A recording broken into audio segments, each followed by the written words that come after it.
Sorry, I gotta lock myself in the safety of my air-conditioned car. You see, I keep the car this cold because it helps maintain my youthful elegance and muscular perfection. As a detective, I need to be at peak performance at all times. After all, catching criminals as fast and as safely as possible sure is important. Speaking of safety, are you familiar with the term getting demoned away? I thought not. The usual expression is getting spirited away, and the former has a much more sinister connotation, doesn't it? Say, do you know a young girl by the name of Rika Furude?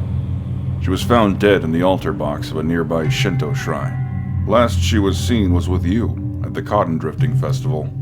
Not that I'm suspicious or anything. You don't look like the killing type.